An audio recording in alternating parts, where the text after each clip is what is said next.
Buenas tardes, una nueva emisión de Gran Sistema.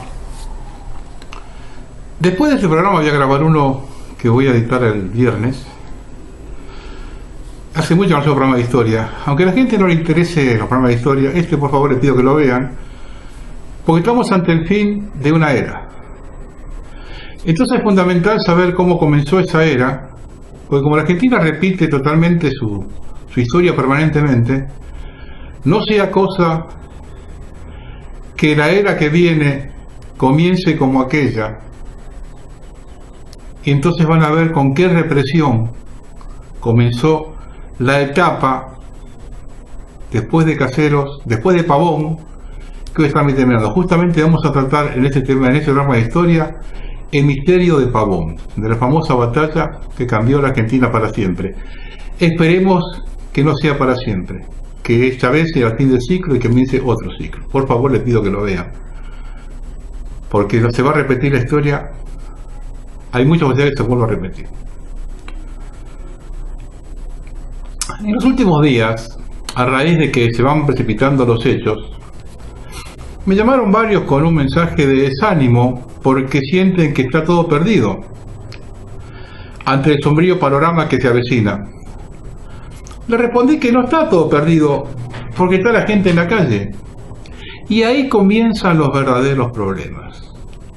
La incomprensión que quien se está en la calle no nos representa. Y ahí radica uno de los principales errores y el gran triunfo del sistema: llevar la grieta a la protesta legítima. Saquémonos de encima la obnubilación y el tema clasista a donde nos quieren llevar. ¿La causa del astillero Río Santiago o el Hospital Posadas nos es ajena? ¿El plan de lucha de los maestros o las manifestaciones en contra del Fondo Monetario es un pleito que no nos concierne?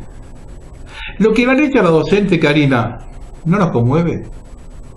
¿La desocupación masiva por los planes de ajuste del gobierno no nos toca? Ahora bien, si vamos a analizar todo desde la óptica pañuelo verde, pañuelo celeste, no es la salida. Digo esto porque más de uno dice que quienes se manifiestan son abortistas. Dos cosas. Ahora no se está discutiendo ese tema. ¿Los de pañuelo celeste salen a la calle solamente por el aborto? ¿Tienen el estómago lleno y trabajo seguro? Si la izquierda gana la calle es porque nadie se lo impide, ni siquiera para compartirla. El nacionalismo siempre estuvo ajeno a las luchas populares.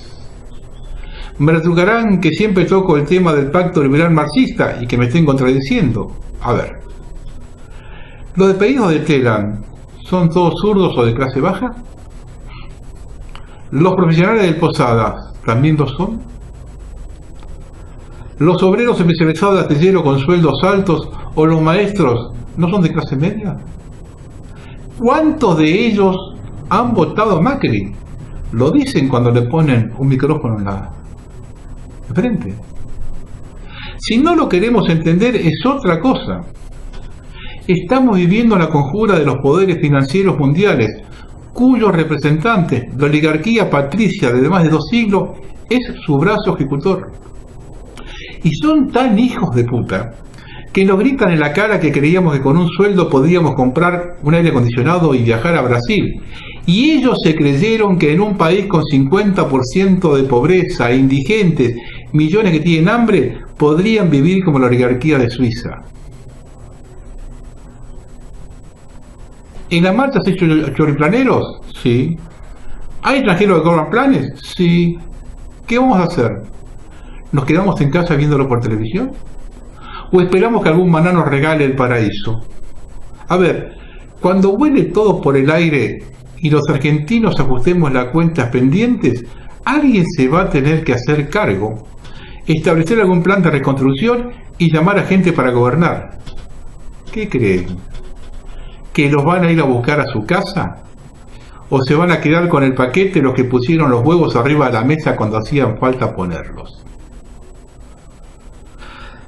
Se acaba la hora del discurso fácil, de la catarsis, de echar la culpa a otros.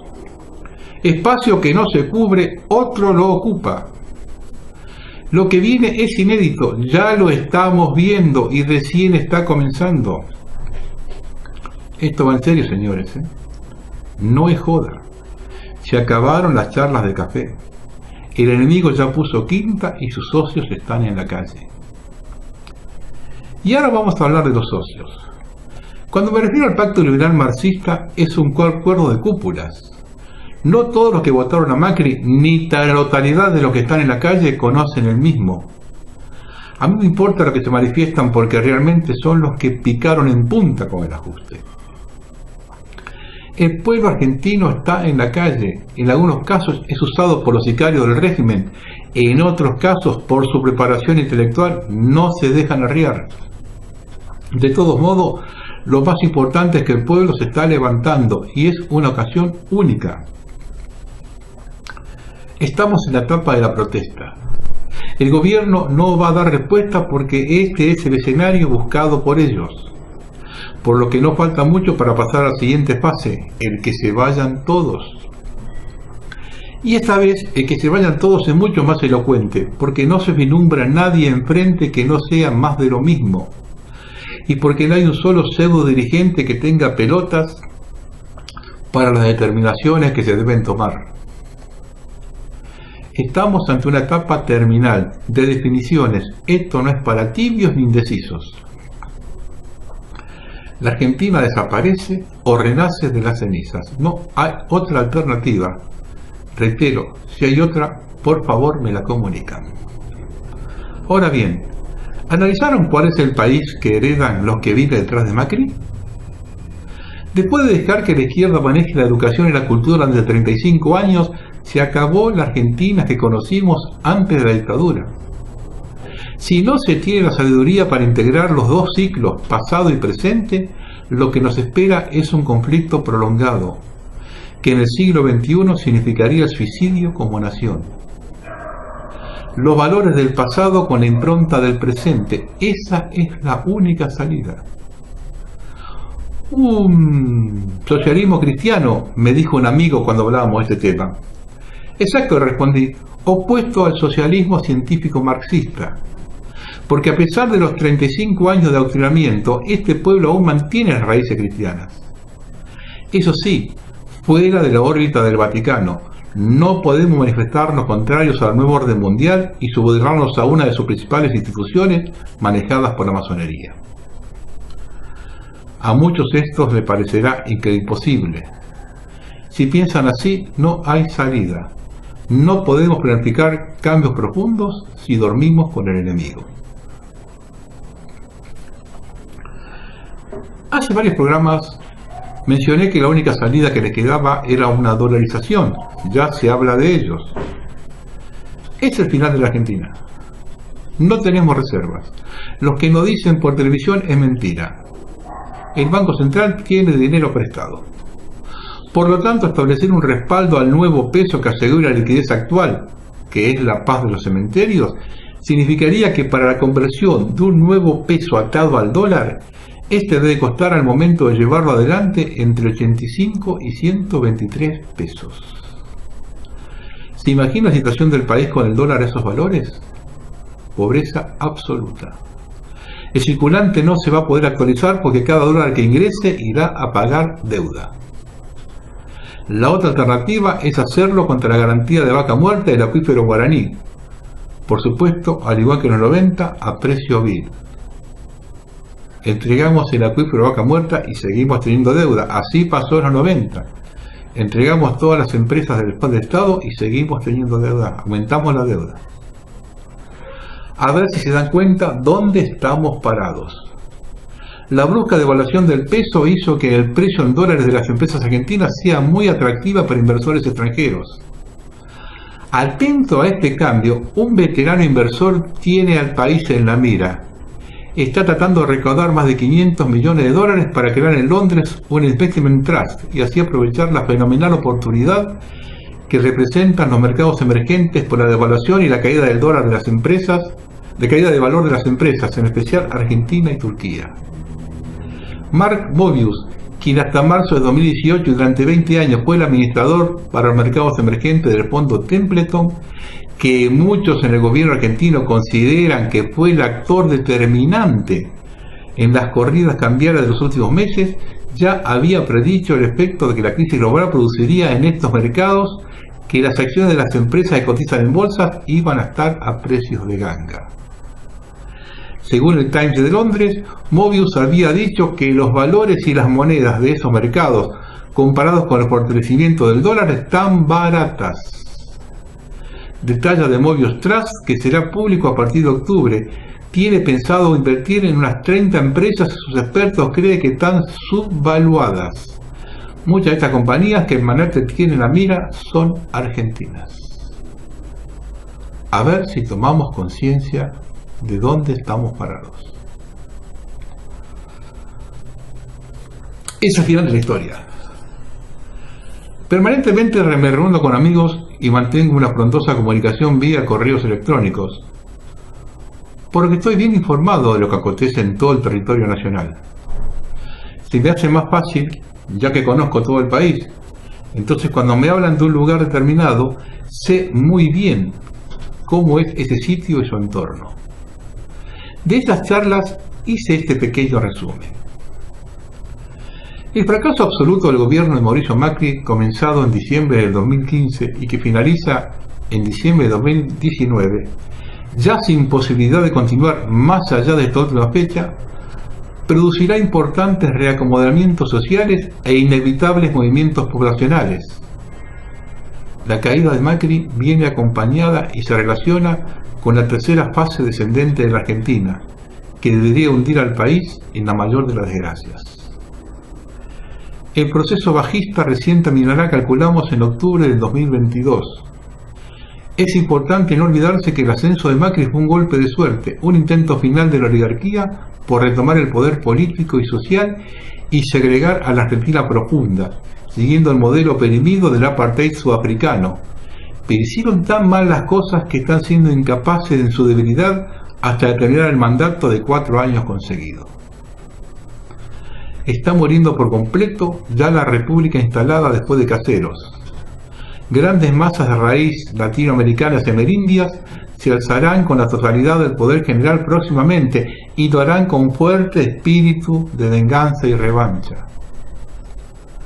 Los sectores sociales contra los que se ejercerá mayor venganza porque serán vistos como clase causante del daño macrista son la oligarquía o lo poco que quede de ella, la clase media cercana a la oligarquía, la gringada de la pampa húmeda, las barriadas de flores y caballitos y equivalentes sociales en las grandes ciudades del interior.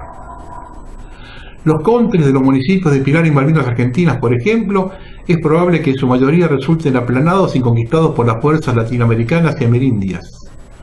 No habrá policía, gendarmería o ejército estatal que pueda proteger a sus habitantes de los ajustes de la venganza que inevitablemente recorrerán el país en todas las direcciones y sentidos. Argentina se convertirá en un país realmente peligroso para los que la saquearon dentro de algún tiempo y pactaron con la oligarquía gobernante. Deben tener presente que los sectores indicados revelarán sus patrimonios ocultos al Estado argentino durante el blanqueo de 2016-2017. Han quedado así gravemente expuestos desde todo punto de vista frente a un feroz enemigo. El experimento catastrófico de Mauricio Macri traerá sangre, sudor y lágrimas. Que sea para bien o para mal, dependerá del comportamiento de los argentinos. Y como para ratificar el sentimiento de una buena parte de la población, es uno de los motivos del próximo viaje de Macri a Estados Unidos a fin de este mes. Como para, encima, escupirnos en la cara. El mandatario aprovechará su breve estadía en el norte para recibir un reconocimiento por su dedicación incansable y desinteresada a su país y su gente. Se trata del 2018 Global Citizen Award, que entregará la organización Atlantic Council. Tremenda tomada de pelo por donde se la mire. Un reconocimiento por su dedicación incansable y desinteresada con su país y su gente. Lo que nos tranquiliza es el hecho que anteriormente han recibido este premio los expresidentes estadounidenses Bill Clinton y George Bush y la directora del Fondo Monetario, Christine Lagarde. Demasiada impunidad tiene esta gente, porque se nos toman de pelo y nos se escupen en la cara. Ahora quiero que vean un pequeño video, porque tuve una discusión, pequeñas partecitas en televisión. Yo creo que lo vean más o menos completo. Que es un artículo que salió en RT entre dos analistas para ver cómo nos ven desde afuera, pero no para que nosotros estemos pendientes de cómo nos ven desde afuera, sino para que de una vez por todas no dejarse engañar por nuestros gobernantes y su prensa adicta. Bienvenidos de nuevo a Kaiser Report. Soy Max Kaiser y ha llegado el momento de hablar con Wolf Richter, de wolfstreet.com. Wolf, bienvenido. Gracias por invitarme de nuevo, Max. Muy bien, hablemos de Argentina, que acaba de emitir un bono a 100 años que se ha empezado a vender rápidamente y la verdad es que parece que es pura basura. ¿Qué novedades hay? Al igual que otros mercados emergentes, Argentina ha tenido muchos problemas para pedir dinero prestado en su propia moneda de forma barata, porque sigue destruyéndola, por lo que está pidiendo ese dinero en divisas extranjeras. Hace algo más de un año fue capaz de vender todos los bonos que tenían dólares estadounidenses y otras divisas, y uno de ellos fue uno de esos bonos a 100 años que usted menciona.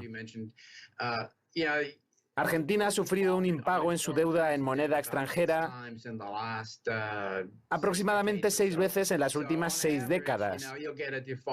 Es decir, que se ha producido un impago cada 10 años. Vamos, que la media de Argentina para no cumplir con las obligaciones de pago de su deuda es de 10 años. Así que ya no podemos imaginar cuántas veces sucederá con un bono a 100 años antes de que este venza.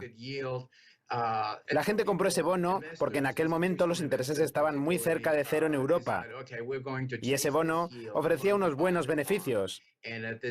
Así que hubo muchos inversores, especialmente inversores institucionales, que decidieron invertir en este bono esperando también la intervención del FMI para garantizarlo, como ha hecho siempre.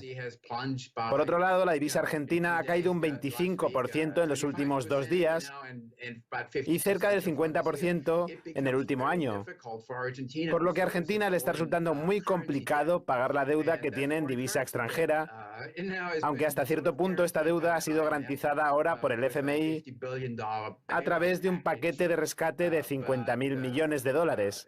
Pero el Banco Central de Argentina está reventando la idea vendiendo dólares y comprando pesos para apoyar a su divisa, lo que no funciona muy bien para estos bonos.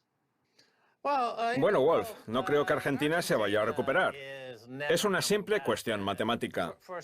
Allá por la década de los 80, con George Bush padre y ciertos actores en Wall Street como Citibank, Argentina se endeudó de una forma que jamás podría pagar. Menem, que por entonces dirigía el país, resultó ser alguien totalmente corrupto, confabulado con Wall Street. La persona que dirigía el Banco Central en aquel momento, Cavallo, tenía sus propias teorías sobre cómo dirigir una economía, todas respaldadas por Washington. Vendieron más de 200 activos, aeropuertos, se quedaron sin nada que generase ingresos, de forma que Argentina se quedó muerta, sin posibilidad de tener una economía propia en ningún momento. Apoyar un bono a 100 años es como dictar la propia sentencia de muerte. Pero, en cierto modo, es bonito, Wolf. Porque es como la Grecia original, o el Brexit original. Es como cualquier país que comete un suicidio financiero. Está volviendo a pasar y es precioso. Argentina y todas sus corruptelas en el marco de la economía global, junto a Turquía y todos los demás casos perdidos. Es fantástico. Me recuerda a los años 80 y los comienzos de mi carrera. Es maravilloso, Wolf. Pues sí, es divertido ver cómo todas estas cosas se repiten. Pero no podemos olvidarnos de quién permite que estas cosas se repitan. No podemos olvidarnos de estos inversores que compran estos bonos argentinos. Argentina posee ahora mismo una deuda de 120.000 millones de dólares y aquí hay 2 aspectos a tener en cuenta. Mi regla es que uno no debería prestar dinero en una divisa extranjera al gobierno argentino. No se tiene que hacer, porque es un país que no confía en su propia moneda. Es un país que ya no tiene solución. Allá por el año 2001, el peso valía lo mismo que el dólar. Pero ahora, 18 años después, vale alrededor de 2,5 céntimos. Así es como Argentina gestiona su economía. Recurre al impago en su propia moneda constantemente. Y al mismo tiempo, hay inversiones que buscan constantemente el interés de los bonos argentinos y son los que lo hacen posible. Son los instigadores. No me escuchan ni se van a dar cuenta de que estos bonos van a convertirse en impagados. Sí, pero Argentina es un país ocupado por banqueros corruptos de Wall Street. Así ha sido durante casi 40 años y a los medios estadounidenses les encanta decir, ¿es el socialismo lo que está acabando con Argentina? Porque necesitan una especie de tapadera para encubrir el hecho de que Argentina es uno de esos países que forma parte del imperio estadounidense que se utiliza para pasar deuda mala y dejar a los países en situaciones de deuda imposible de pagar. Así es como gestiona Estados Unidos esos países. Argentina lleva siendo un estado vasallo desde hace casi 40 años, desde que acabaron derrotados en la Guerra de las Malvinas. No hay vuelta atrás para esta pobre gente. El FMI les está prestando ahora 50.000 millones de dólares, el mayor rescate del país hasta la fecha.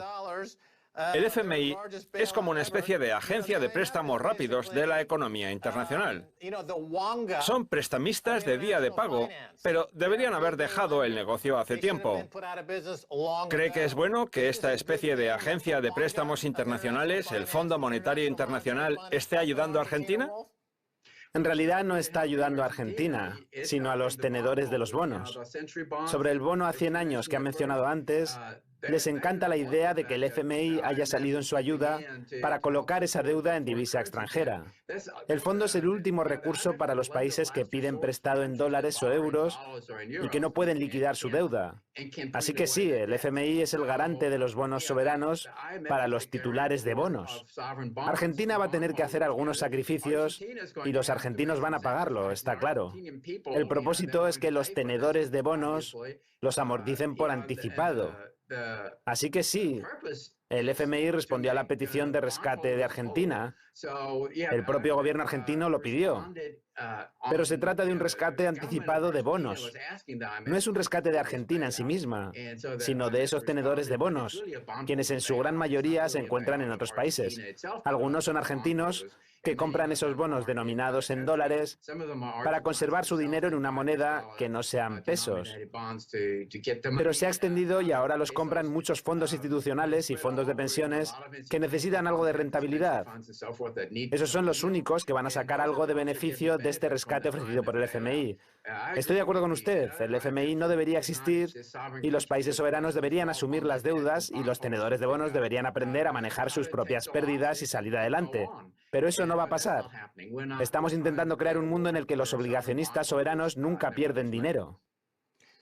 Sí, pero el FMI fue el que les prestó ese dinero. Ahora están comprándolo de vuelta, al igual que la Reserva Federal presta dinero al principio y luego lo compra de vuelta mediante la flexibilización cuantitativa. Son trucos contables de los banqueros centrales, y Argentina tiene el récord de banqueros más corruptos y retorcidos de la historia, confabulados con los bancos de Wall Street, el FMI y el Banco Mundial, y con esos otros bancos centrales. El problema es siempre el mismo. No creo que los argentinos tengan muchas opciones ahora. Sé que, según Oxford Economics, solo unos 8 millones de ellos pagaron impuestos el año pasado y 21 millones retiraron transferencias de efectivo y ayudas. De manera que, ¿qué nos puede decir al respecto? El Banco Central de Argentina, como parte del Ministerio de Economía desde los años 30, cuando el gobierno lo nacionalizó, se ha usado siempre para pagar las promesas políticas. Argentina no tiene el dinero ni recauda suficientes impuestos. Así que el dinero lo genera el Banco Central del país, que, como digo, es parte del Ministerio de Economía. Y eso es lo que acaba con la moneda. Se trata de un sistema político que se apoya principalmente en un banco central y que lleva haciéndolo desde hace décadas. Así que poco importa qué tintes políticos tenga el gobierno. Así es como el país se ha quedado atrapado durante las últimas décadas y por ahora sigue el mismo camino. Eso daña la moneda nacional. Las tasas de interés ahora están al 60%, 60.0. Es algo alucinante. Básicamente puede prestar dinero en pesos, pero no sirve de nada. Así que al final hay que utilizar otra moneda sobre la que no se tiene ningún control. Y eso es lo que ha conseguido el Banco Central. Este banco es parte del Ministerio de Economía, que a su vez es parte del gobierno, el cual cambia de ideología política cada cierto tiempo. Pero eso no influye en nada, porque el método que utiliza sigue siendo el mismo. Se hacen promesas que no pueden pagarse con dinero real y después se crea dinero para financiar esos proyectos. Sí, me sorprende que incluso 8 millones de argentinos paguen impuestos. No sé por qué las cifras tendrían que estar siquiera por encima de cero. Porque lo único que se consigue es empeorar el problema alimentando a la cleptocracia. Tenemos que dejar de alimentar al cocodrilo si queremos evitar que éste nos coma. Sé que en Venezuela están pasándose a las criptodivisas para poder librarse de esta pesadilla.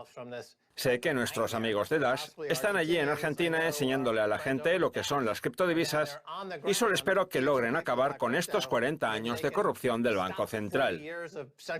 Permítame que le haga una pregunta a Wolf. Muchos relacionan la crisis de divisas de los mercados emergentes con la Reserva Federal, que está empezando a relajar la flexibilización cuantitativa y a subir las tasas de interés. Así que la Reserva ya está haciendo su teatrillo y montándose su nueva película de ficción, en la que fingen estar haciendo, digamos, algo útil. ¿Qué opina a este propósito? Sí, en los mercados emergentes más grandes se está percibiendo como una restricción del dólar que se ha vuelto cada vez más caro. Así que la gente dice que hay escasez de dólares, pero la realidad es otra. Lo que hay es un dólar más caro. Así que los mercados emergentes tienen ahora que pagar más para atraer a los inversores y eso crea la impresión de que no hay suficientes dólares en esos mercados. Hay dólares de sobra, simplemente son más caros y eso convierte muchas de esas ecuaciones en algo más difícil para los mercados emergentes más grandes. Pero Argentina y Turquía son casos excepcionales con problemas que van más allá del dólar. Cuando el ritmo de desplome del peso alcanza el 25% en solo 2 días, el problema no está relacionado con el dólar. Lo mismo ocurre con la lira turca. Cuando estas divisas caen tanto en tan pocos días, el problema es interno. Por otra parte, cuando en mercados emergentes bien gestionados tienen un problema con su propia divisa, ahí es cuando podría estar relacionado con el dólar. Pero en el caso de Argentina o Turquía, el problema es puramente propio del país. Usted ha mencionado muchos problemas en Argentina, pero el dólar no tiene que ver con ninguno. Supongo que no podemos quejarnos. Todas estas payasadas argentinas están enriqueciendo a los estadounidenses. Así que muchas gracias, Argentina y Venezuela. Sus desastres políticos son nuestros beneficios. En fin, muchas gracias por estar hoy en Kaiser Report, Wolf. Gracias, Max. Eso es todo por hoy en Kaiser Report. Somos Max Kaiser y Stacey Herbert. Gracias a nuestro invitado, Wolf Richter, de wolfstreet.com. Hasta la próxima. Adiós. ¿Vieron? Salsa de mentiras nos dicen acá, ¿no? Sobre todo la gente afín a la prensa del gobierno, que no pasa nada, todo tranquilo. A mí una cosa que me da entre pena y bronca, ¿no? Porque pena por lo que pasó con María Corina, y bronca porque cómo se hacen los pelotudos si quieren desviar la cosa para otro lado de la investigación, ¿no? Han secuestrado a plena luz del día a una maestra. Fue encapuchada y torturada escribiendo un mensaje en su cuerpo. La investigación está siendo dirigida hacia el narcotráfico, que es lo mismo que enviarla a una vía muerta. Ese hecho, tal como fue realizado, me hace acordar a otros similares del pasado, donde no estaba involucrado el narcotráfico. Por ejemplo, el fiscal Lanús, en 1996, cuando investigaba la mafia del oro vinculada a una maniobra fiscal que partió del Ministerio de Economía, a su hermana le escribieron oro en la frente con una navaja. O Santiago Pineta, quien denunció en 1994 la estafa de IBM Banco Nación y 2 años más tarde le tajearon la palabra IBM en el pecho. O Claudio Lipschitz, testigo fundamental de la causa AMIA, a quien lo tajearon escribiendo el nombre de la Mutual. Todos estos casos sin relación con el narcotráfico. Hechos extraños están aconteciendo en Argentina. Ahora también la quema de una escuela en Villa España, dice que fueron chicos de una escuela vecina. ¿Serán hechos provocados exprofeso para provocar la explosión social? Estos episodios solo conducen a profundizar más el odio, y lo que están logrando es que los más diversos sectores todos están viendo al mismo enemigo.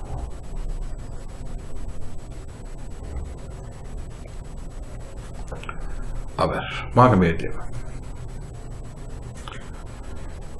Dicen que los muertos tienen impunidad. Yo no lo veo así. Las nuevas generaciones, a raíz del cerco informativo del sistema, están totalmente desinformadas. El hecho vergonzante de decretar 5 días de duelo en Córdoba, en memoria de uno de los personajes más cuestionados de la Argentina, me motiva por lo menos a no ser cómplice. No lo estoy con lo que pueden pensar en la calle, que callé.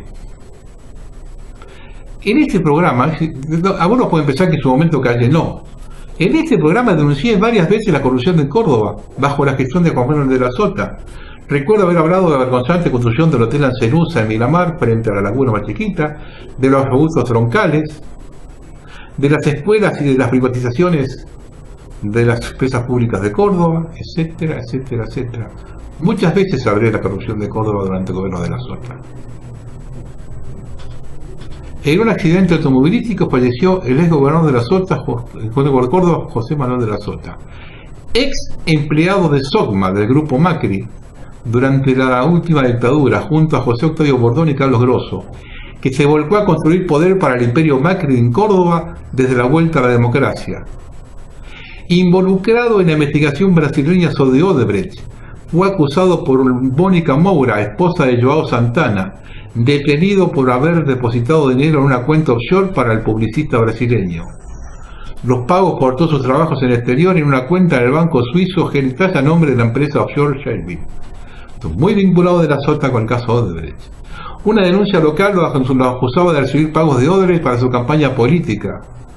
Odebrecht resultó ser la adjudicataria para la construcción de la autovía 36 que une Córdoba con Río Cuarto. La obra se inició en 2012 y se terminó recién en 2017. En esa autovía, en la localidad de Peñadero, se perdió la vida de la Sota. Una burla del destino que seguramente no estarán en las fotocopias de los cuadernos de Centeno. El exgobernador era un emblema de la corrupción. Un programa periodístico de Córdoba puso en evidencia la paja en su propio ojo al mostrar una cámara oculta de 2 funcionarios de su gobierno, Ramón Sánchez y Martín Arauz, pidiendo coimas y sobrefacturación. Unión por Córdoba, que gobierna la provincia desde hace más de 13 años, está llena de actos de corrupción. Debutó con la coima de $400.000 al legislador Bodega para aprobar la ley que permitía privatizar el Banco de Córdoba, EPEC y la lotería.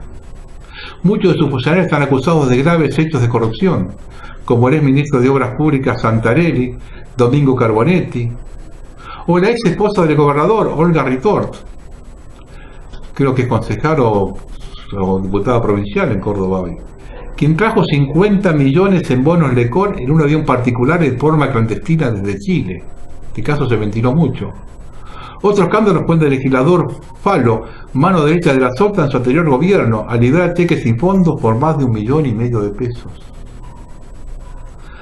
Hay casos que están más ocultos, como la obra de la Central Pilar, cuya refuncionalización presupuestada en 600 millones de pesos ya lleva más de 2.300 de inversión, lo que puso casi al borde de la quiebra a EPEC, la empresa provincial de energía, que hoy no puede pagar las cuotas en dólares de crédito que le otorgó la ANSES.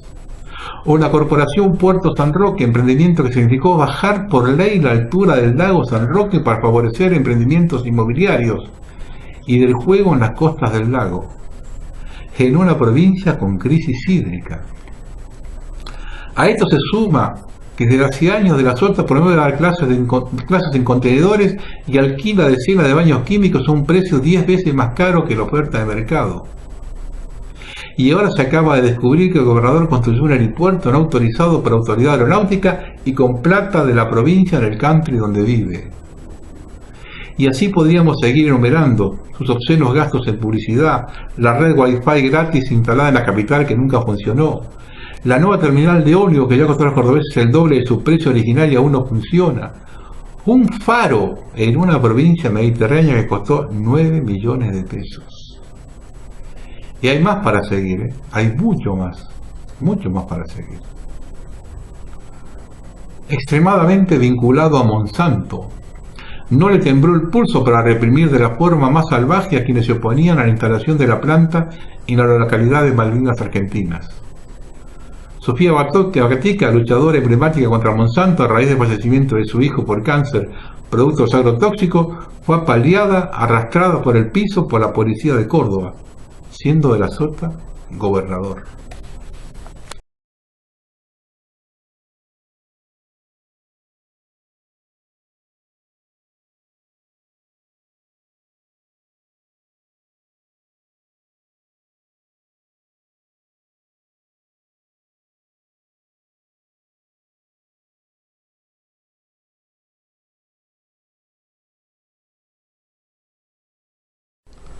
Otro caso emblemático de su gestión fue el asesinato de Nora Dalmazo en Río Cuarto en 2006 y que aún hoy no se resolvió. Su esposo Marcelo Macarrón era testaferro de al menos 3 personajes muy importantes: el gobernador de la Sota, el oscuro abogado Daniel Lacase y un empresario casi invisible llamado Miguel Roer, a la cual los medios hicieron trascender como el francés. Apenas se produjo el asesinato, hubo 3 o 4 tipos que manejaron toda la data que siguió a los medios, y a esos hay que investigar, ya que hicieron desviar la atención de lo realmente importante y hasta influyeron en el expediente judicial. Uno de ellos es Daniel Lacase, demasiado interesado en perder tiempo en hipótesis imposibles, mientras los bienes de Macarrón, su testaferro, pasaban a otras manos y se limpiaban algunas cuentas. El mismo día que esas palabras eran pronunciadas con hora de diferencia, un perito que estudió la escena del crimen sorprendió con otra revelación. Acá no hay que equivocarse. El crimen de Nora Dalmazo estuvo cuidadosamente estudiado en cada uno de sus detalles, no solo lo referente a la limpieza del lugar, sino el hecho de despistar a los investigadores sobre el móvil del mismo. Recordemos que con varios escándalos a cuestas, De la Sota es uno de los personajes más expuestos a quedar atrapado en la red de este en particular a medida que los silencios cómplices empiezan a quebrarse. Es tal el nivel de corrupción que lo envuelve que teme dejar el poder para no ir preso. La fortuna que maneja De la Sota es incalculable a esas alturas, tiene más de 100 testaferros, aseguró un funcionario de confianza del gobernador a este periódico hace unos meses. Esto referido a lo de Nora Dalmazo lo escribió Cristian Sanz en Tribuna de Periodistas. Al margen de todo esto, no deja de ser extraño el accidente. Choca desde atrás en una autopista un camión, de tal forma que recibe heridas el conductor del camión. Viajaba solo, pero lo seguía su esposa en otro vehículo con su familia. Esto es lo que dice su exfuncionario, Carlos Caserio. El exgobernador se dirigía hacia Córdoba, iba solo en su vehículo. Él venía de una cena en la casa de Adriana Nazario y su familia que viajaban, y venía solo en el coche porque era el cumpleaños de Natalia, así que quería llegar ahora, y chocó en la parte, invistió un camión en la parte trasera cargado de cereales, que se ve que venía muy lento, por algún motivo no lo debe haber visto, eso ya no sabemos, ¿no? Pero bueno, el accidente fue tremendo. Entonces fue tremendo, iba acompañado a unos metros de distancia, iba Adriana Nazario. Venía Adriana, sí, con el resto de la familia, las chicas. ¿Es cierto? Otra cosa que llama la atención es que las ruedas delanteras estén enteras luego de semejante impacto de costado en el camión. El Volvo XC60 tiene varios sistemas de asistencias para evitar accidentes. Uno de ellos, por ejemplo, el frenado automático que actúa sobre el freno cuando detecta riesgo de colisión con otro vehículo. Miente el diario Clarín cuando dice que el modelo de la Sota era antiguo y no tenía estos adelantos. Yo lo chequeé perfectamente. Su sistema de computación a bordo puede ser hackeado para ser conducido a distancia. Observe.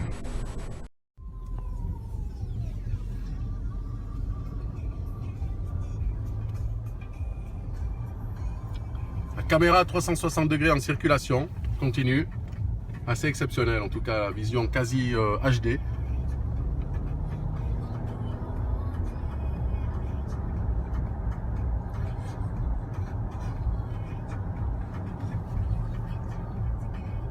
fabuleux, fabuleux comme concept. Démonstration du Faire rond-point. le rond-point. Prendre les présélections, tout. Quoi, on prend pas le rond-point bien à l'intérieur. Tac, clignotant, tac, tac. On va peut-être le refaire du clignotant. Regarde la caméra, on va le refaire du clignotant. Oh, le orange. Oh, beau. Ese gobernador de la Sota se había acercado políticamente a Cristina Fernández en los últimos meses. Había mantenido una reunión con Máximo Kirchner a fines de julio de este año y apostaba a la unidad para enfrentar a Macri. Con su muerte, Córdoba queda totalmente en manos de Juan Schiaretti, quien más allá de que siempre actuó con De la Sota como una pareja política, es un dirigente mucho más cercano a Macri. Por lo que el hecho del deceso en una autopista del exgobernador cordobés juega en contra del proceso de unidad que se venía gestando, quitando una pieza fundamental. De la Sota sigue siendo crítico del kirchnerismo, pero está convencido que el único modo de derrotar a Macri es un PJ unido que incluya a Cristina. Escribía el 28 de junio el diario La Voz, que sabemos que es propiedad de Clarín. El periodista Javier Fernández replicaba un solo día atrás: con el aval de la candidata más votada se ha formado una mesa reducida con un conocidísimo dirigente cordobés, la más importante intendenta del país y un exgobernador bien rumbiado. De ahí saldría la unidad política. Por otro lado, se reunió varias veces en secreto con la juguetería Selker con Sergio Massa. Todo esto último lo publicó Contrainfo. De la Sota lanzó en julio el primer indicio fuerte de su candidatura presidencial. El cordobés tiene definido proponerse como un presidente de transición de un solo mandato que concrete la reforma que cree que necesita la Argentina para salir de la crisis. El exgobernador aprovechó el Día de la Independencia para enviar un mensaje de creatividad para salir de la actual encerrona que vive el país. Nuestro país precisa un ejercicio de coraje como el que fueron capaces de hacer nuestros próceres. Lanzó un video compartido por Twitter para hablar de la importancia de la unidad nacional. Confiaba en que podía llegar a la Rosada, de la mano de un pacto amplio que incluya a otros dirigentes expuestos a ir por un solo mandato que ordene el país. Ya se reunió con los economistas más importantes del país y también abrió el diálogo con los intendentes bonaerenses a quienes buscaba reunir en una cumbre en su provincia. Cautos, algunos ya habían empezado a decir que valoraban su tenacidad. Por otro lado, Schiaretti no puede ser reelegido y todo se caminaba a otro mandato de la Sota. Falleciendo él, no hay reemplazante peronista con posibilidades en 2019. Córdoba sería de Cambiemos con Mario Negri como gobernador. Para aquellos que nos tildan de paranoicos, observemos quién es Carlos Caserio, el que dijo en el auto que venía la esposa de De la Sota atrás. Es un ex maestro de una escuela de Martín Coronado de la provincia de Buenos Aires. En plena dictadura militar militó en Montoneros, actuación que lo obligó a refugiarse en la provincia de Santa Fe. Trabajó para la fábrica de tractores Deus hasta que se trasladó a la localidad cordobesa de Valle Hermoso. De ahí se las ingenió para construir su caudal político. Carlos Caserio es hoy el jefe político del departamento Punilla y fue el jefe de campaña de Juan Schiaretti y de la Sota. Compró su actual casa en Villa Carlos Paz en la módica suma de $1.200.000, hecho que fue oportunamente denunciado en un periódico de Córdoba por el mediático abogado cordobés Alejandro Severín. Al día siguiente de producida la denuncia, el letrado quien circulaba en la Ruta 9 fue víctima de un atentado en el que balearon su automóvil. Severín estuvo a punto de perder la vida y como consecuencia de este episodio decidió desistir con sus denuncias. Luis Juez, como fiscal anticorrupción del gobierno de la Sota, citó a Carlos Caserio, ministro provincial, a los efectos de declarar su sospechoso enriquecimiento patrimonial. Pero Caserio jamás concurrió a citación alguna y retrucó: ¿sabe quién soy yo? Soy el cajero. Desde luego se refería a su función como recaudador del gobernador. Papá, mamá e hijos cobran sueldo del Estado provincial. Papá es ministro de gobierno, mamá es legisladora y los chicos acaban de ser designados para las nuevas funciones.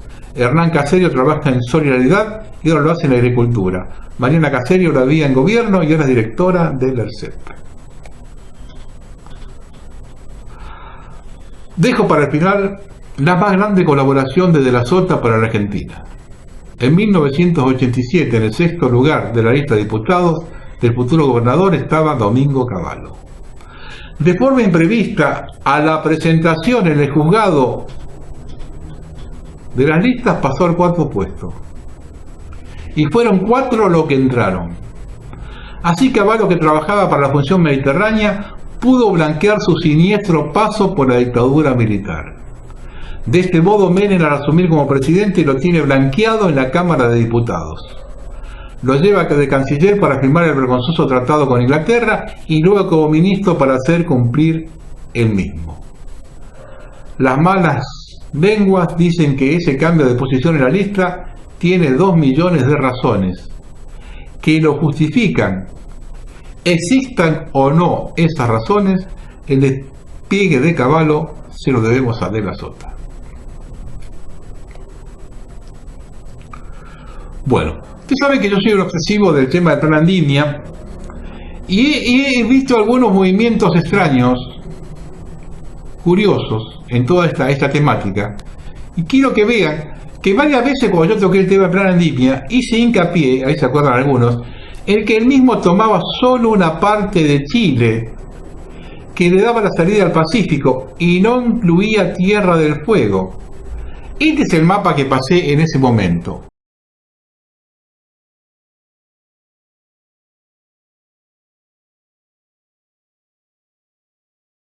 Ahí yo dije que era evidente que Tierra del Fuego quedaba bajo la influencia de Inglaterra para determinar la proyección a la Antártida. Ahora bien, observen este movimiento actual en Chile.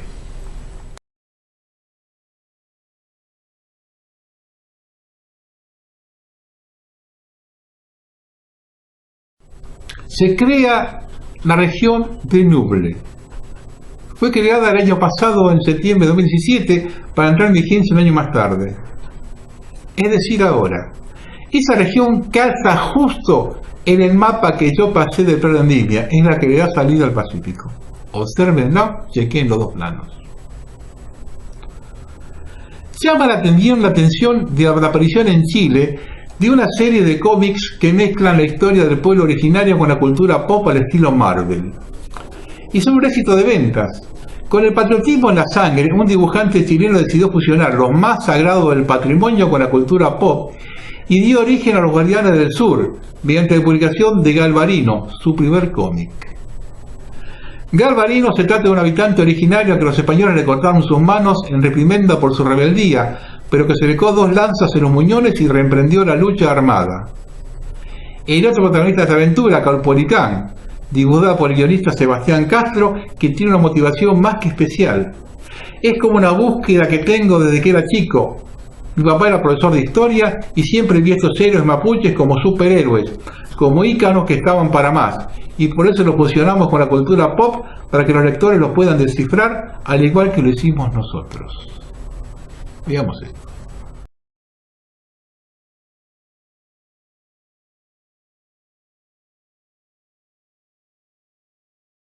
Otro hecho curioso acontecido en Chile, que sorprende a quienes conocemos el país y su gente, y la devoción con que festejan su independencia, es que por primera vez la parada militar no es transmitida a todo el territorio por la televisión nacional, sino que quienes deseen tomar la transmisión deben pagar por ella. Llovieron las críticas de la ciudadanía aduciendo que quienes quieren destruir el espíritu patriótico y por ende las Fuerzas Armadas. ¿Alguna diferencia con lo que acontece aquí? ¿Se percatan que es un plan continental?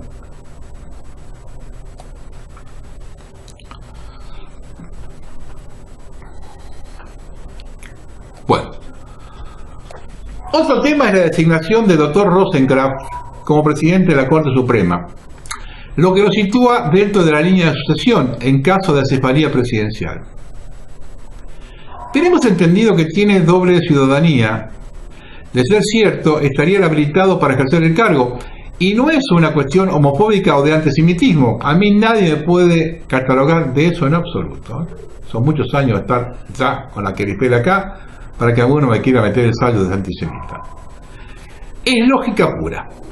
El señor tiene la ciudadanía de un país cuyo máximo prócer es alguien que ha escrito un libro en donde aduce que esa nación tiene derecho sobre el territorio argentino, lo que nunca ha sido desmentido por las autoridades de la misma.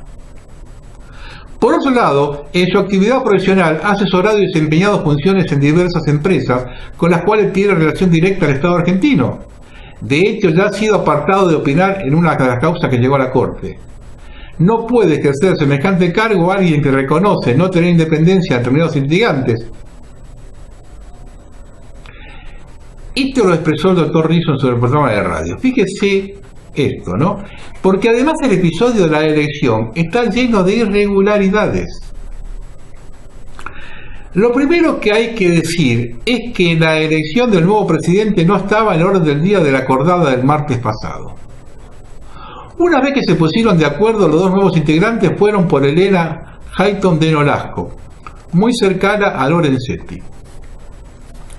Hay un hecho judicial que provocó el cambio en ella. Había cumplido 75 años y presentó un amparo pidiendo que se aplique la doctrina Fay, que decía que no importaba la edad y podía seguir.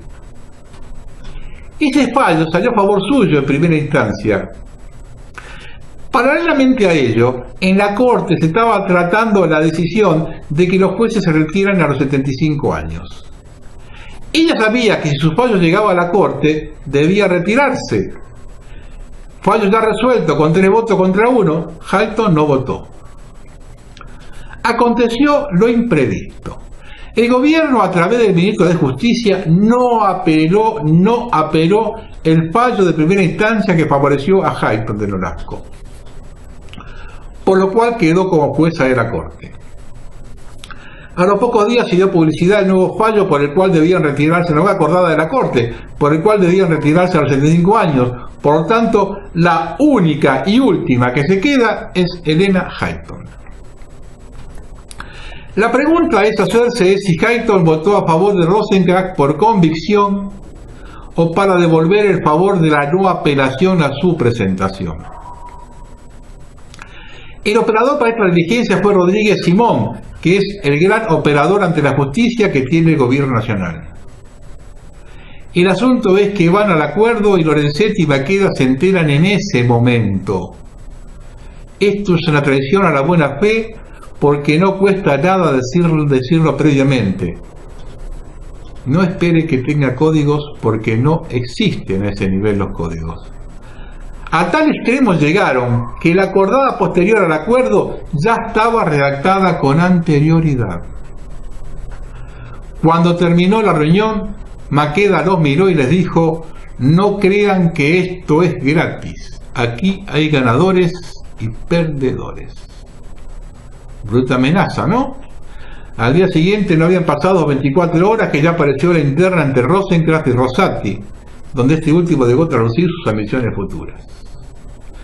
Esto lo dijo el que era primer presidente de la Cámara de Consejo de Abogados, que es Jorge Rizzo, el abogado Jorge Rizzo. Así que eso es para que vayan viendo en qué bueyes, con qué bueyes lo están narrando, y que esto no tiene ningún tipo de problema para moverse y hacer lo que se da la gana. Por eso les aconsejo ver el viernes lo que pasó después de Pavón, porque se viene lo mismo acá. Bueno, yo hace tiempo que vengo diciendo que estamos en un serio problema, al borde de cualquier cosa. Vean este corto video. ¿Qué te dijo la señora hoy? ¿Qué pasó? Y la señora me dice del todo es que no existe, y yo se lo explico, y la señora dice no existe, y por más que ella me diga no existe, yo lo sigo teniendo en mi vocabulario. Y ella me dijo, a ver, ¿qué significa? Yo le dije que las y les trans no se sienten identificados con todos y todas, que hay trans que se sienten hombres, hay trans que se sienten mujeres, pero hay algunas que ni se sienten ni hombres ni mujeres.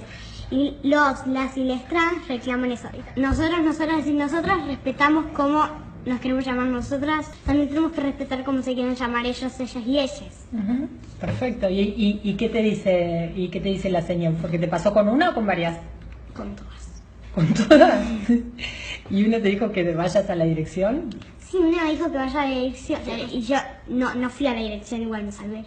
Porque siempre te dan una segunda oportunidad. No fui a la dirección, pero igual, si yo iba a la dirección, la misma directora iba a retar a la señorita, porque la directora habla con lenguaje de género. O sea que si yo iría a la dirección, en ese caso estaría re bien. Claro, está bien, perfecto. Y aparte yo te banco si vas a la dirección por ese motivo. Sí, ¿y tus compañeritos qué te dicen? ¿Qué te dice tu amigo? Cuando hablo con lenguaje de género me dice, ay, basta con esas palabritas. Y yo digo, pero no es una palabrita, es un derecho.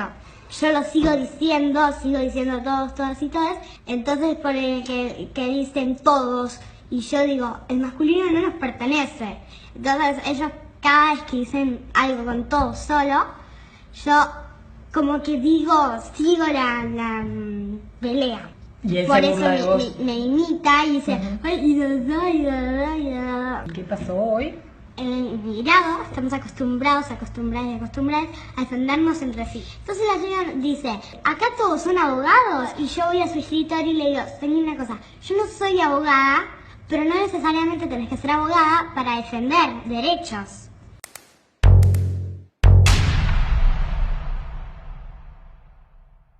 Y empezamos a tomar los toros por las astas, viejo.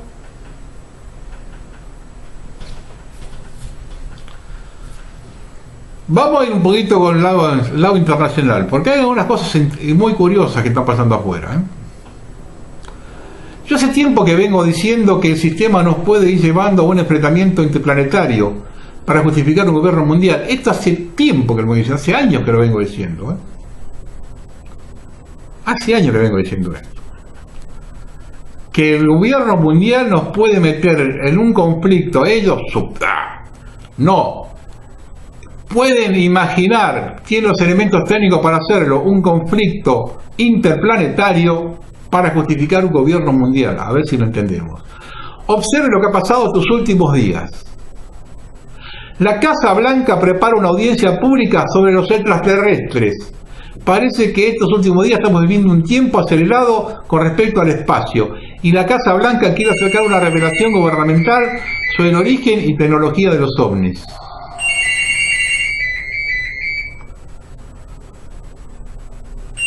Espere que tenía el teléfono, si no, ¿cómo seguir? Por otro lado, se ha sabido que 6 observatorios solares más, Australia, Chile, España, 2 de Hawái y Pensilvania, han sido cerrados momentáneamente. Observamos que todas estas cámaras solares espaciales disminuyen al mismo tiempo que el observatorio solar en Nuevo México. Hace 2 días fueron avistados ovnis en 3 ciudades de Nueva Jersey. Vean los videos.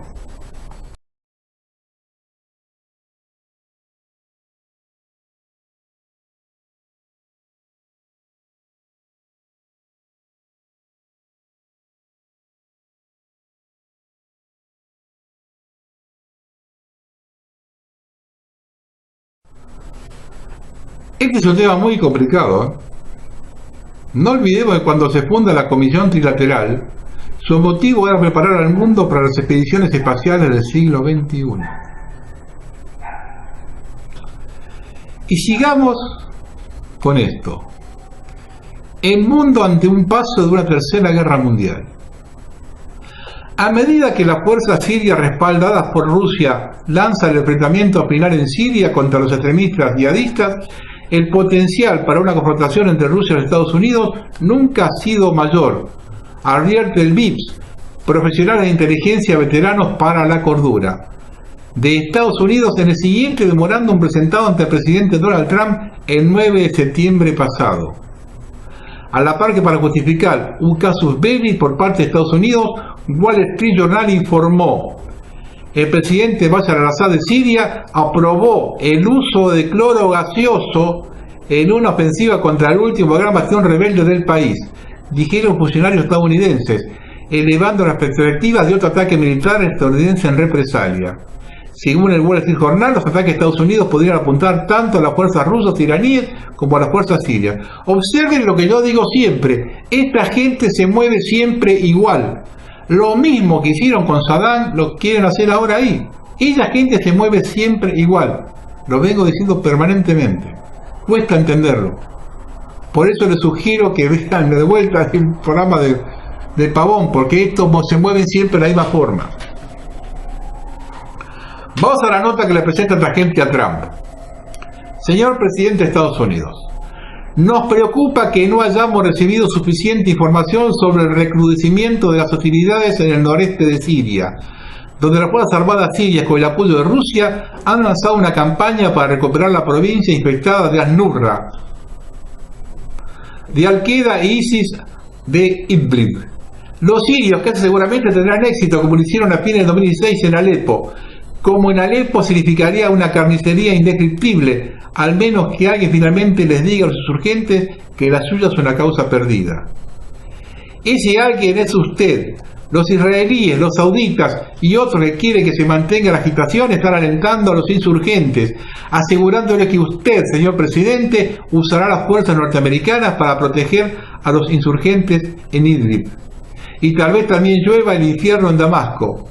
Creemos que sus asesores superiores están alentando a los insurgentes a pensar en esos términos y que sus asesores más antiguos se están atribuyendo el mérito de su reciente cambio de política de la retirada de tropas de Siria a una guerra indefinida. Una gran diferencia esta vez. Las unidades navales y aéreas rusas con armamento misilístico hipersónico ahora se despliegan en cantidades sin precedentes para disuadir a los tentados a interferir con las fuerzas sirias y rusas que quieren limpiar de terroristas la ciudad de Idlib. Suponemos que ha sido informado sobre esto, al menos hasta cierto punto. Más importante aún, sabemos que sus asesores tienden a menospreciar peligrosamente las capacidades e intenciones rusas. No queremos que se sorprenda cuando los rusos comienzan a disparar sus misiles. La posibilidad de hostilidades directas entre Rusia y Estados Unidos en Siria están en su punto más alto. No estamos seguros de que usted se dé cuenta de eso. La situación es aún más volátil porque los líderes del Kremlin no están seguros de quién está tomando las decisiones en Washington. Esto no es la primera vez que el presidente Putin se encuentra con tal incertidumbre. Sin embargo, esta es la primera vez que las fuerzas rusas se han desplegado en ese número en la zona, listas para la batalla. Las puestas son muy altas.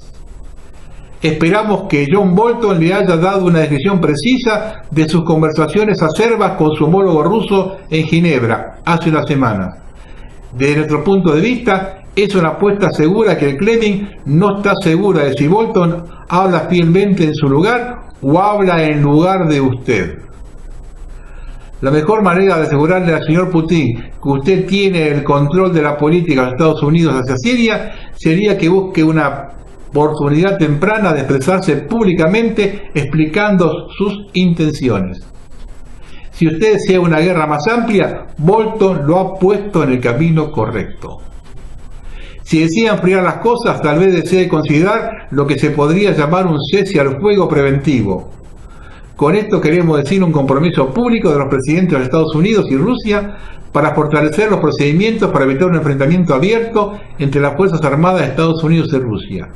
Creemos que en las circunstancias actuales, este tipo de paso extraordinario de ahora se requiere para evitar una guerra más amplia. Este grupo VIPS está formado por antiguos oficiales de inteligencia, diplomáticos, oficiales militares y personal del Congreso. Fue fundado en 2002 y fue una de las primeras críticas a las justificaciones de Washington para lanzar una guerra contra Irak.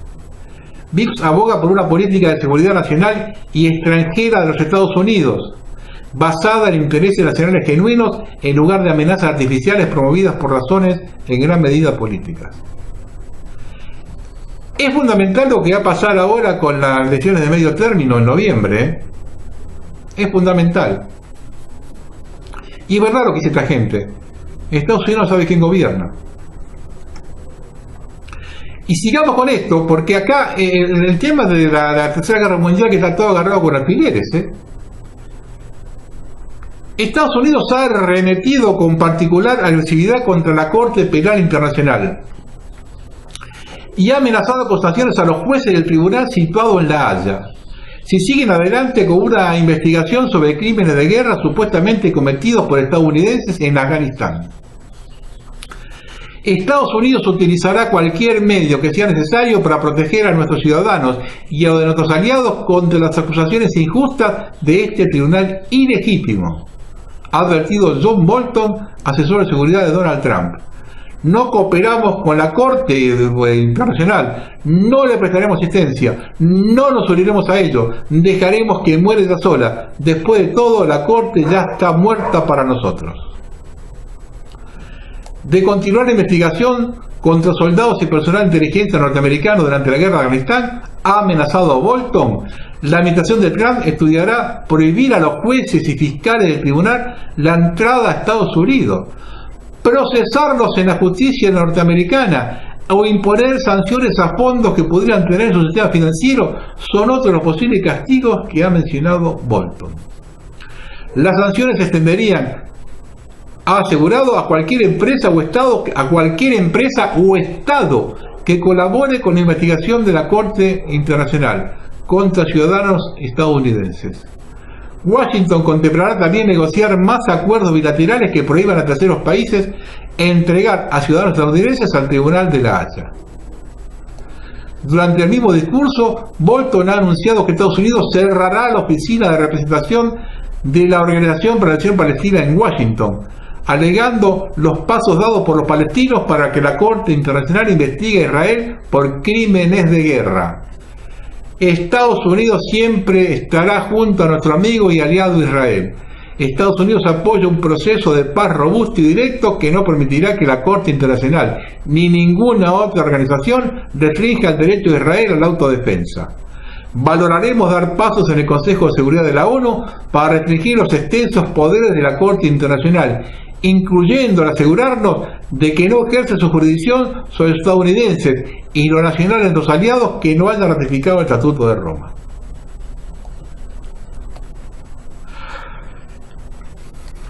Y fíjese cómo sigue esto, Observen el apriete inglés.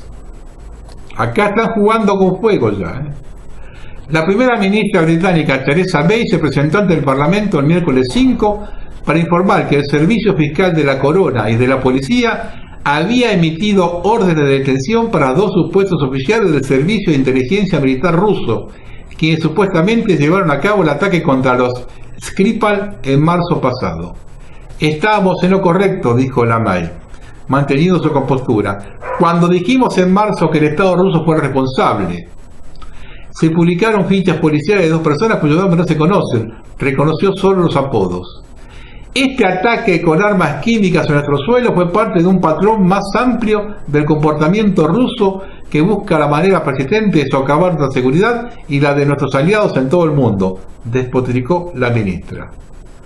Al mismo tiempo, se han emitido graves advertencias a Siria y a Rusia de que habrá una respuesta militar de envergadura en caso de que Siria utilice armas químicas en Idlib. Esto a pesar del hecho de que Rusia ha presentado las pruebas a la Organización para la Protección de Armas Químicas y a la ONU de que el grupo de mercenarios británicos del Grupo Oliva, vinculados a los servicios de inteligencia británicos, y el grupo de terroristas patrocinados por los británicos llamados Cascos Blancos, han preparado un ataque de bandera falsa con gas cloro en Idlib para culpar al gobierno sirio, para dar pretexto para tal atrocidad militar de parte de Estados Unidos y del Reino Unido. Algunos analistas dicen que el discurso de la May en el Parlamento inglés era prácticamente una declaración de guerra a Rusia.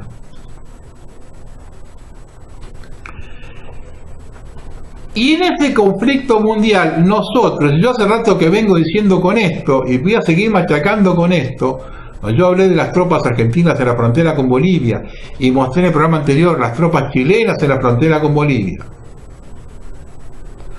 La Corte Internacional de Justicia dará a conocer el 1 de octubre su sentencia sobre la demanda planteada por Bolivia contra Chile, la cual decidirá si Santiago tiene obligación de negociar con La Paz su eventual acceso soberano al Océano Pacífico. La Paz se basa en supuestas promesas incumplidas por parte de Santiago para resolver la cuestión, después de que la guerra del Pacífico a finales del siglo XIX decidiera perder 400 kilómetros de costa y unos 220.000 kilómetros cuadrados de su territorio. La continuidad de las negociaciones a lo largo del siglo XX habría generado una obligación jurídica de negociar el diferendo, pero Chile se había desentendido de resolverlo, según Bolivia. Santiago rechaza totalmente y tajantemente esta posición, pues considera que los diálogos mantenidos sobre la cuestión mediante intercambio de notas diplomáticas o encuentros ante líderes formaban parte de la normalización de las relaciones bilaterales. En contraposición, defiende que el asunto de la frontera quedó resuelto en el Tratado de 1904, firmado después de la Guerra del Pacífico, porque cualquier concesión a la paz significaría una pérdida de soberanía territorial y marítima. La sentencia será inapelable y de obligado cumplimiento, porque supondrá el último episodio judicial del diferendo marítimo.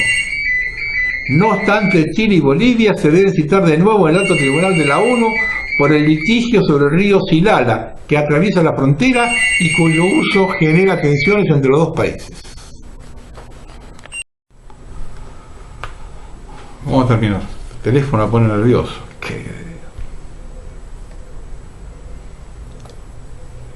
Ninguna de las bases militares propuestas durante la gestión de Macri fue aprobada por el Congreso. El gobierno afirmó que los ejercicios militares conjuntos con Estados Unidos eran necesarios en la triple frontera para supuestamente combatir el terrorismo y limitar el tráfico mundial de drogas y armas de destrucción masiva en la región. Esto es la tomadura de pelo, porque son ellos mismos quienes crean el terrorismo, ellos mismos quienes controlan el tráfico mundial de drogas y son ellos mismos quienes controlan las armas de destrucción masiva en la región. ¿Y a qué se dedican estas bases que son objetos clave del nuevo orden mundial? Pues en estas bases militares permanentes en territorios extranjeros se incluye reprimir movimientos sociales opuestos a las políticas económicas neoliberales, prepararse para futuras guerras en la región, estableciendo una estructura militar dominante y de apoyo para toda la región latinoamericana, crear conflictos regionales, dividir a la población, adoctrinarle con los medios de desinformación, crear falsas banderas. Para eso las instalan. Esto es lo que sucede en todo el mundo. Esto que está pasando en Argentina no es más que una justificación para controlar parte de la selva amazónica, las mayores reservas de agua dulce del mundo, la reserva de gas natural en Bolivia y en un futuro los depósitos de carbono en Brasil y las mayores reservas de petróleo en Venezuela. Este es un plan maestro. Esto ha sucedido en el África con el Africón, en Europa con el Eurocón y ahora está sucediendo en Latinoamérica. El dinero ya no es el objetivo de esta gente. Su objetivo no es más ni menos que el control total sobre cada recurso y partícula de este planeta. Y los gobiernos títeres como el de Macri lo único que hacen es vender a su propio pueblo el mejor postor. Y la situación que vive el pueblo argentino no es más que la consecuencia de un sistema voraz y psicópata donde una minoría se nutre de la mayoría y siempre se nutren de los votos de una persona, porque si accedemos a su juego estaremos dando el voto válido. Ya sea votando lo que tú quieres, votas y estás accediendo a entrar en el juego de ellos. Y en un futuro muy cercano veremos si esta medida de Macri y las nuevas que van a meter con este nuevo rescate financiero del Fondo Monetario va a repercutir en el pueblo argentino, como siempre. Ya sabemos que esto lo pagan las personas, no los bancos. Es una estafa tan grande que llega a todos los sitios. Nosotros nos despertamos, nos acuestan y después, una vez que estemos acostados, no nos levantamos más. Y yo creo que hay que seguir machacando con esto y decirle a todo el mundo que acá son todos iguales.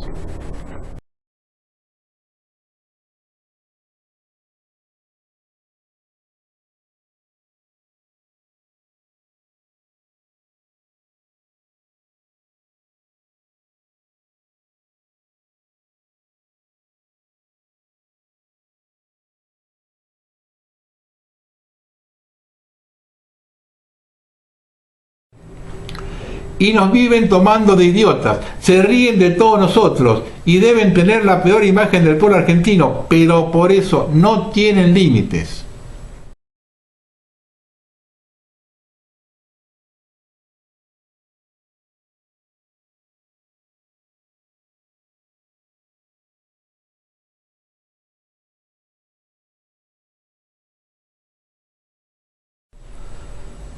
Este programa se está grabando el lunes a la tarde. Lo aclaro por la impronta de la Argentina.